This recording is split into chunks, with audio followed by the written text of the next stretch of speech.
பெண் இருந்தாங்க. அவங்களுக்கு வயிற்றில் பாப்பா பிறக்காத இருந்துச்சா. அப்போ அவங்க அழுந்து ஜெபிக்கும் போது ஏசப்பா கேட்டு சொன்னாரா, உனக்கு நான் ஒரு ஆண் பிள்ளையை தரேனா. அதே மாதிரி ஒரு வருஷம் விட்டு ஆண் பிள்ளையை கொடுத்தாரா. அந்த ஆண் பிள்ளைக்கு பேர் வச்சாங்க சாமுவேல். அந்த சாமுவேல் வந்து கொஞ்சம் பெருசாகிட்ட பிடிக்கும் ஒரு ஏலி தாத்தா சர்ச்சில் விட்டாரா. அப்புறமேட்டு அந்த சாமுவேல் வந்து அங்கே ஏலி தாத்தா கிட்ட நல்ல பிள்ளையா செல்ல பிள்ளையா ஒபீடியன்ஸா இருந்தாங்க. அப்புறமேட்டு ஏலி தாத்தாக்கு 3 பசங்க இருந்தாங்க. அந்த பசங்கெல்லாம் ரொம்ப பேட் பசங்க, கெட்ட வார்த்தை பேசுகிறாங்க, கெட்ட திங்ஸ் பண்ணுறாங்க, அந்த மாதிரி எல்லாம் பண்ணுறாங்க. ஆனால் சாமுவேல் அந்த மாதிரி பண்ணுறது இல்லையா. சாமுவேல் நல்ல பிள்ளையா ஏசப்பாக்கு பைபிள் படிக்கிறாரா. அப்புறமேட்டு ஜபம் பண்ணுறாங்க. அப்போது ஒரு நாளைக்கு தூங்கும் போது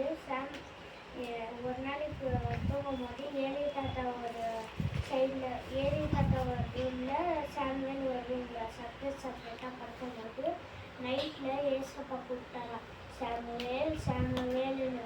அப்புறமே கூப்பிடும்போது சாமுவேல் லைட் எடுத்துன்னு போய் ஏலி தாத்தா நீங்கள் கூப்பிட்டீங்களான்னு கேட்டாரா. அப்புறமேட்டு இல்லை சாமுவேல் நீங்கள் போய் படுங்கன்னாரா. மறுபடியும் 2வது வாட்டி சாமுவேல்னு கூப்பிட்டாரா. அப்புறமேட்டு மறுபடியும் கேட்டாரா, இல்லை சாமுவேல் நீ போய் படுனாரா. அப்புறமேட்டு 3வது ஏலி தாத்தா சொன்னாரா சாமுவேல் கிட்ட, 3வது வாட்டி கூப்பிட்டா நீ இது சொல்லும் அடியேன்னு கேட்கிறேன்னு சொன்னாரா. 3வது வாட்டி போடும்போது சாமுவேல்னு சாமுவேல் முட்டி போட்டு சொல்லும் அடியேன்னு கேட்கிறேன்னு சொன்னாரா. அப்புறமேட்டு ஏசப்பா சொன்னாரா, இந்த ஏலியோட பசங்க ரொம்ப கெட்ட பசங்க, ரொம்ப பேட் திங்ஸ் பண்ணுறாங்க, அவங்களுக்கு ஒரு பனிஷ்மெண்ட் கண்டிப்பாக தரேன்னாரா.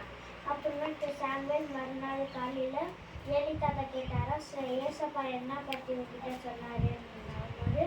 சாமுவேல் அந்த மாதிரி ஏலியோட பசங்க ரொம்ப இது பண்ணுறாங்க, கெட்ட வேட்ஸ் பண்ணுறாங்க அப்படின்னு சொல்லும்போது அப்புறமேட்டு ஏசப்பா அதே மாதிரி கண்டிப்பாக பனிஷ்மெண்ட் கொடுத்தாரா. ஆமென்.